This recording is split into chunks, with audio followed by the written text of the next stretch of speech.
Sementara itu, pemirsa, mendekati masa pendaftaran Capres-Cawapres, lembaga survei Indo Riset merilis hasil survei terbaru soal elektabilitas 3 bakal calon presiden.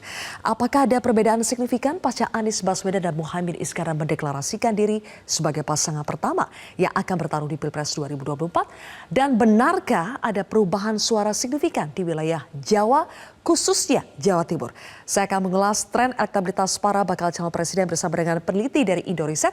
Sudah ada Mas Rocky Arbi di sini. Selamat malam, Mas Rocky. Malam, Mbak Sylvia. Baik, Mas Rocky, kita akan sama-sama melihat bagaimana tren suara 3 baca pres berdasarkan survei dari Indo Riset. Perlu Anda ketahui pemirsa bahwa survei ini dilakukan pada tanggal 11 hingga 18 September ya Mas, atau kurang lebih 1 sampai 2 minggu setelah pasangan Anies Baswedan dan Muhaimin Iskandar itu mendeklarasikan diri. Mereka itu mendeklarasikan diri pada 2 September 2023. Dan survei ini melibatkan sekitar 1.200 responden dengan margin of error lebih kurang 2,8% dan tingkat kepercayaannya 95%. Perlu juga dicatat bahwa lembaga survei Indo Riset ini merupakan anggota dari Perkumpulan Survei Opini Publik Indonesia atau Persepi sejak tahun 2018. Oke, langsung saja Mas Rocky. Jadi tren elektabilitas 3 nama capres, kalau dilihat dari sini, yang orange ini adalah Prabowo Subianto, kemudian yang merah ini adalah Ganjar Pranowo, sementara Anies Baswedan ini yang biru. Ya, kalau kita lihat berdasarkan trennya, ada yang mengalami kenaikan, ada yang stagnan, dan ada juga yang turun. Kalau yang kenaikan itu adalah Anies Baswedan ya. Di Juni 28, Agustus 22%, September naik menjadi 25,2%. Sementara untuk Ganjar Pranowo di bulan Agustus itu 34,3%, sementara di bulan September naik tipis sekali menjadi 34,4%. Untuk Prabowo Subianto di bulan Agustus 38,3%, sementara di bulan September turun menjadi 34,8%. Kita mulai dulu dari faktor yang menyebabkan kenaikan di Anies Baswedan. Apa itu, Mas Rocky? Baik, terima kasih Mbak Sylvia. Kalau menurut kita Indo Riset, ada beberapa faktor yang mempengaruhi kenaikan elektabilitas Anies Baswedan. Yang pertama itu efek deklarasinya pasangan Amin tanggal 2 September.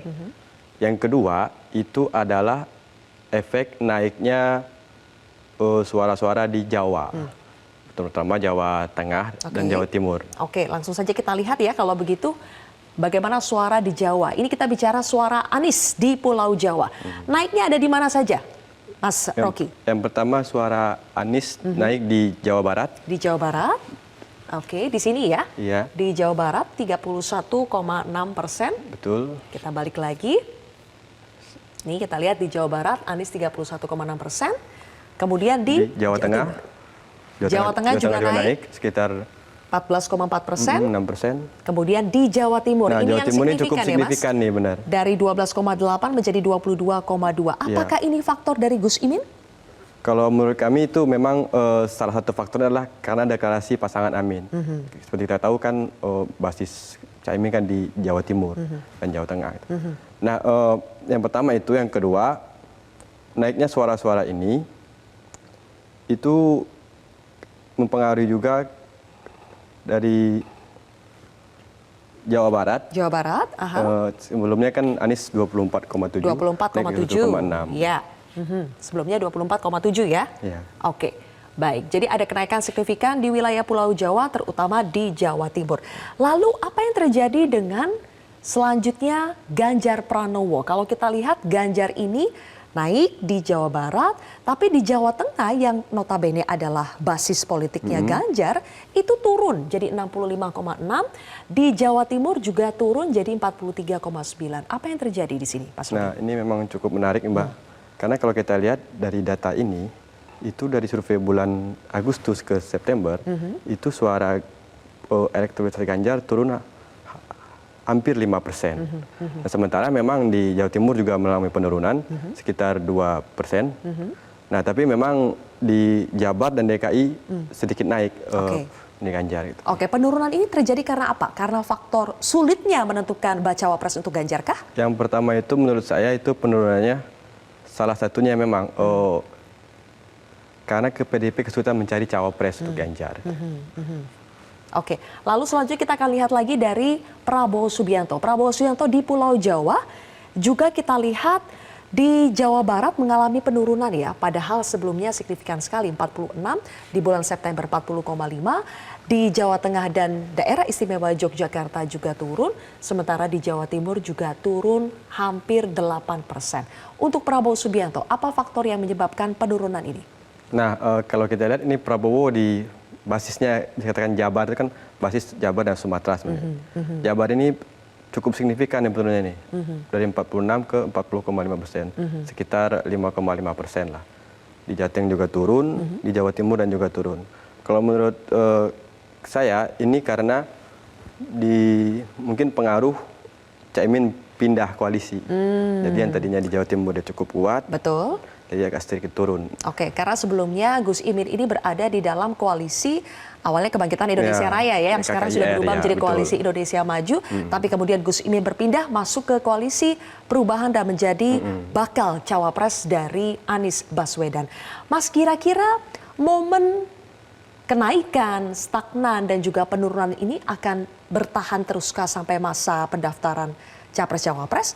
Atau Ganjar dan Prabowo juga memiliki kesempatan untuk rebound setelah mereka mengumumkan siapa bakal cawapres mereka?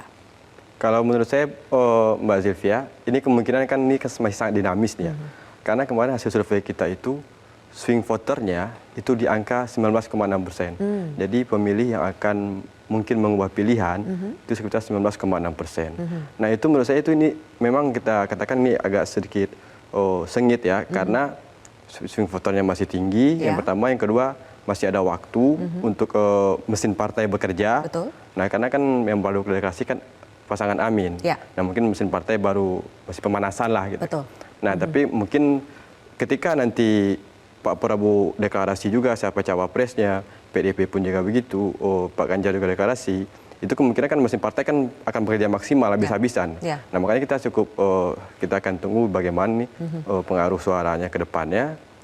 Saya pikir figur cawapres itu sangat menentukan. Kalau kita lihat tren seperti ini ya. Ya. Oke, Mas Rocky, tapi sekali lagi kita kan berbicara di Pulau Jawa ya. Seberapa menentukan suara di Pulau Jawa ini untuk ketiga baca pres?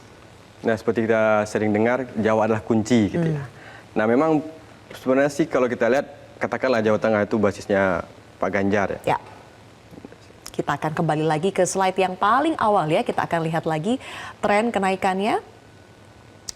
Kalau kita lihat Ganjar tadi basisnya di Jawa Tengah, memang Tengah, ya Mas ya. Oke, tapi ternyata di bulan September ini mengalami penurunan. Mengalami penurunan. Nah itu saya pikir itu tadi, karena ke PDIP kesulitan untuk menentukan siapa cawapresnya. Mungkin jadi pemilih mulai melihat ada calon alternatif. Alternatif seperti itu. Oke. Baik, kalau mesin partai itu masih ada waktu untuk bekerja, apakah itu tentu saja harus dimulai dari secepat mungkin menentukan nama cawapres? Nah, saya pikir begitu. Makanya saya bilang figur cawapres sangat menentukan. Karena ketika figur cawapresnya bisa menengkorak elektoral, tentunya pemilih akan, karena tadi ada swing voternya masih tinggi kan. Nah, itu. Baik. Ada pernyataan dari juru bicara PKS. PKS merupakan salah satu bagian dari koalisi perubahan ya. Di sini Pipin Sopian mengatakan bahwa capaian 3% yang diperlihatkan oleh koalisi Indonesia ini tentu akan menjadi salah satu pemicu bagi kami untuk terus bergerak. Maksudnya adalah koalisi perubahan ya. 4-5 bulan sebelum pemilu, acuannya adalah Pilkada DKI. Kita tahu bagaimana di Pilkada DKI 2017, Anies yang selama di survei itu selalu berada di urutan buncit, tapi ternyata bisa menjadi pemenang di Pilkada DKI. Apakah kita bisa membandingkannya apple to apple antara Pilkada DKI dengan Pilpres 2024? Kalau kita lihat hasil Pilkada DKI, Mbak Zilvia ya, ini mungkin kita seperti dejavu gitu ya. 3 pasang dan hampir samalah porosnya gitu. Nah memang itu kita bilang ini, makanya saya selalu katakan kita memprediksi Pilpres 2 putaran kalau 3 pasang calon. Karena belum ada satupun capres yang di angka 50%. Betul. Itu yang pertama. Yang kedua, kalau kita lihat dari tadi angka yang tadi kan di angka 34, 38 turun lagi. Berarti kan di situ-situ aja kan. Nah berarti nah itu makanya saya bilang kalau apakah mungkin jadi seperti Pilkada DKI, saya pikir Kalau mesin partainya bekerja maksimal, itu mungkin saja terjadi. Oke, tergantung bagaimana kerja dari Tergantung mesin partai ya. mesin partai, gitu. Oke, dan apakah ada kejutan-kejutan seperti yang terjadi di Pilkada DKI? Mas Rocky, kita akan lanjutkan lebih jauh. Kita juga ingin tahu bagaimana koalisi perubahan merespons elektabilitas Anies yang masih di urutan ketiga meski naik cukup signifikan pasca deklarasi. Usai jeda akan bergabung Ketua DPP Partai Nasdem, sudah ada Effendi Khoiri atau Gus Coy yang bergabung melalui Zoom. Selamat malam Gus Coy. Selamat malam dengan Mbak Zilvia. Dengan Zilvia. Baik Gus Coy, kita akan lanjutkan perbincangan ini tapi kita jeda terlebih dahulu. Pemirsa tetaplah di Prime Time News.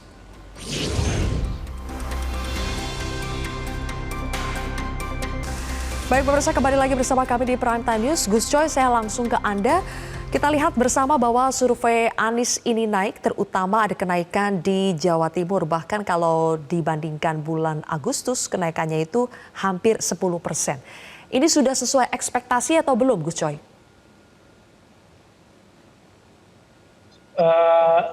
Tentu kita bersyukur apa yang dihasilkan oleh lembaga survei, berapapun kita bersyukur. Itu bagian juga dari kerja kita, kerja partai-partai koalisi. Yang kedua, kita masih optimis bahwa ada kekuatan-kekuatan yang belum tertangkap oleh lembaga survei. Yang ketiga, kita akan terus bekerja keras, partai relawan bekerja keras sehingga menemukan momentumnya di saat yang tepat, sehingga kemudian Mas Anies yang sekarang posisinya nomor 3 terus, itu nanti seperti di Jakarta, ikut putaran kedua, kemudian kita setelah itu memenangkan pertarungan. Itu optimisme, itu harapan yang sekaligus akan kita bersamai dengan kerja keras dan tidak lupa memohon pada Tuhan. Ya, Indonesia harus diberi pemimpin yang terbaik dari sekian yang baik. Oke, ada rebound setelah Anies mendeklarasikan diri berpasangan dengan Muhaimin Iskandar, tapi kalau kita lihat sampai hari ini survei Anies itu masih berada di urutan ketiga setelah Prabowo dan Ganjar. Jadi menurut Gus Coy, kekuatan-kekuatan apa lagi yang bisa dimaksimalkan untuk menaikkan elektabilitas Anies Baswedan? Ya, jadi masih banyak rakyat yang ada di bawah, terutama di Jawa Tengah, Jawa Barat, Jawa Timur, itu belum memperoleh informasi yang sesungguhnya tentang figur Mas Anies. Karena itu sosialisasi dengan masuknya PKB, kemudian Caimin menjadi cawapres, maka pintu itu terbuka. Instrumen-instrumen partai yang sudah ada segera bekerja ke basis-basis utama Nahdliyin. Ketika pintu-pintu Nahdliyin pintu-pintu Nahdliyin sudah terbuka seperti ini, maka insya Allah mereka akan berbondong-bondong mendukung pasangan koalisi perubahan ini. Selama ini maaf ya, kita bisa sedikit menginformasikan. Selama ini masuk ke Nahdliyin tertutup sekali, ya, terutama Jawa Timur, Jawa Tengah. Sebelum Caimin menjadi cawapres. Sekarang mereka konsolidasi, mulai elitnya para pimpinan pondok pesantren, kemudian tokoh-tokoh agama, masyarakat, tokoh-tokoh NU. Mereka punya instrumen sampai di bawah level ranting. Pondok-pondok pesantren memiliki instrumen alumni yang menjadi berbagai tokoh di setiap lapis masyarakat. Maka 2 bulan, 1 bulan ya ke depan ini mereka akan bekerja dan akan kelihatan hasilnya. Kita lihat nanti sebulan 2 bulan ke depan itu ada perkembangan yang signifikan. Oke, apakah masih akan ada perkembangan yang signifikan, Mas Rocky? Apakah Anies masih bisa rebound lagi? Baik, Mbak Sylvia, kalau kita melihat trennya dia mulai naik ya. Tapi nanti ketika tadi Pak Gus Coy sampaikan, mesin partai akan mulai bekerja nih. Itu kan kemarin baru setelah kita seminggu setelah deklarasi lah katakan kita survei ya. Berarti kan yang mesin partai belum bekerja maksimal lah, baru mau mulai bekerja. Tapi saya pikir mungkin kedepannya trennya akan cukup naik juga ketika nanti mesin partai Nasdem, PKB, PKS mulai bekerja, itu ada kemungkinan trennya akan cukup naik. Oke, jadi masih bisa rebound lagi ya, Masih potensi bisa ke situ rebound lagi. masih ada.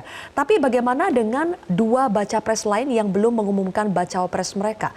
Apakah sekarang di mana Ganjar itu dalam posisi stagnan, Prabowo itu dalam posisi potret survei tadi turun, mereka apakah juga bisa rebound juga setelah mengumumkan siapa baca pres mereka? Kalau menurut saya, Mbak Sylvia, mereka juga bisa rebound, tergantung figur cawapresnya. Ketika nanti figur cawapresnya katakanlah cukup mumpuni, itu mereka bisa rebound juga. Nah, begitu juga Pak Ganjar.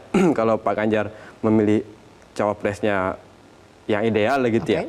Nah, itu nanti kemungkinan dia bisa rebound juga. Jadi memang saya katakan tadi figur cawapres ini sangat penting. Oke, mengumumkan bacawa pres belum tentu bisa menaikkan, tergantung siapa yang diumumkan, begitu betul, ya. tergantung siapa ya cawapresnya. Oke, nah Gus Coy, antisipasi apa yang dilakukan oleh koalisi perubahan ketika nanti dua koalisi lain itu mengumumkan siapa bacawa pres mereka, apa yang akan dilakukan oleh koalisi perubahan? Kan sekarang sudah ibarat kata sudah curi start duluan dengan mengumumkan duluan, mendeklarasikan duluan. Nah, antisipasinya apa supaya mereka tidak rebound terlalu tinggi ketika sudah mengumumkan bacawa presnya? Ya itu standar biasa Mbak Zilvia ya. Kita harus kerja makin keras, kita berstrategi yang efektif, kan? Kita gerakkan semua instrumen, semua sumber daya yang kita miliki. Terus sambil ya namanya ini perebutan kekuasaan. Kekuasaan itu tidak bisa lepas dari yang maha kuasa ya. Sambil memohon kepada yang maha kuasa diberi yang terbaik ya. Ikhtiar terus, berdoa terus, mempersiapkan apa kader, terus menerus bekerja keras. Strateginya harus berlapis gitu. Saya kira insya Allah akan sampai pada tujuan yang kita inginkan. Oke, baik. Dampak signifikan setelah deklarasi sudah terlihat, setidaknya di wilayah Jawa, khususnya Jawa Timur, tadi kenaikannya hampir 10%, Gus Coy. Tapi bagaimana dengan di wilayah Jawa Tengah? Yang kita tahu itu basis politiknya Ganjar, kemudian di Jawa Barat yang selama ini dikuasai oleh Prabowo Subianto. Bagaimana koalisi perubahan mengambil ceruk di wilayah Jawa Tengah dan juga di Jawa Barat? Ya, jadi Jawa Barat Anies cukup tinggi, tinggal memaksimalkannya. Tinggal harus bekerja lebih keras lagi seluruh pendukungnya. Di Jawa Tengah yang semula memang kecil sekali ketika belum ada PKB, sekarang DPW PKB di sana sudah konsolidasi yang dilakukan oleh Gus Yusuf. Ya. Kemudian mereka punya target menang 40% di sana, gitu. Ini saya kira bukan omong kosong ya. Itu karena ada pengalaman berapa suara PKB kemarin, berapa suara Nasdem kemarin, berapa suara PKS kemarin, kemudian para pendukungnya, kemudian irisan-arisan yang tidak bersama mereka, begitu kan. Jadi potensi ketika kita sosialisasi, yang kita sosialisasi ke bawah, mereka itu baru sadar bahwa calon dari gerakan koalisi perubahan ini, namanya Anies Baswedan, ini ternyata figur yang luar biasa, kira-kira begitu ya.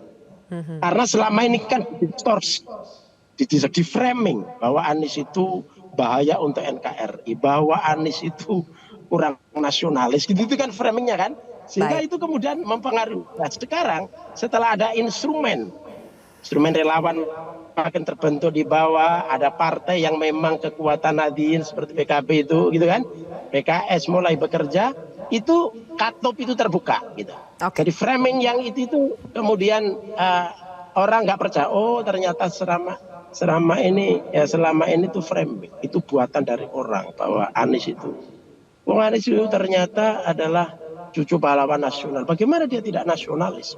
Anies Oke, itu baik bla Gus bla Coy. bla. Itu tuh, jadi Mbak Zilvia sekarang itu memang ada penjelasan itu 3 level kepada rakyat bawah dan akhirnya Ya. paham. Level pertama adalah siapa Anies. Yang kedua, mengapa Anies, mengapa Caimin itu dan PKB itu gabung dengan Anies, gitu kan? Kemudian kenapa PKS juga ada di situ? Itu, nah setelah dikasih penjelasan semua ternyata mereka paham. Oke, Nah, oleh baik. karena itu kita Kita akan berharap lihat semua efeknya seperti relawan apa, Gus Coy. Ya, dengan berbagai penjelasan dan juga kerja dari partai-partai, mesin politik bekerja, kita akan lihat seperti apa efeknya nanti buat Anies dan Betul. juga Muhaimin Iskandar. Terima kasih Gus Coy sudah bergabung bersama kami di Prime Time News hari ini. Dan terakhir untuk Mas Rocky yang menarik juga tadi adalah di Jawa Tengah dan juga DIY ya, yang selama ini Jawa Tengah dan Bali yang merupakan basis politik dari Ganjar, ternyata Ganjar turun di basis politiknya sendiri. Nah, apakah ini kesempatan buat pasangan lain, buat baca pres yang lain?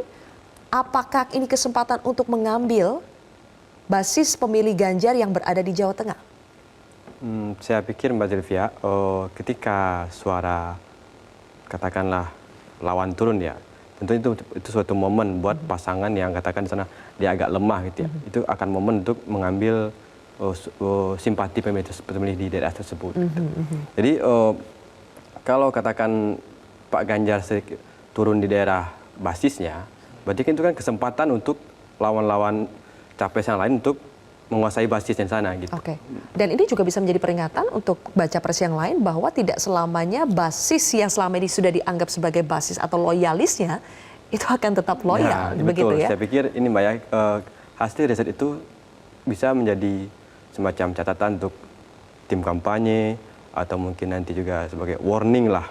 Wah, selama ini kita di sini menang nih. Tapi kan itu kan bisa, ketika kita meriset hasilnya dia turun, berarti kan warning untuk yang punya basis di sana. Gitu. Baik, oke, segala sesuatunya masih harus diantisipasi. Terima kasih peneliti Indo Riset Rocky Arbi sudah bergabung bersama kami di Prime Time News hari ini. Sama-sama Mbak Jen. Jelajahi cara baru mendapatkan informasi. Download Metro TV Extend sekarang.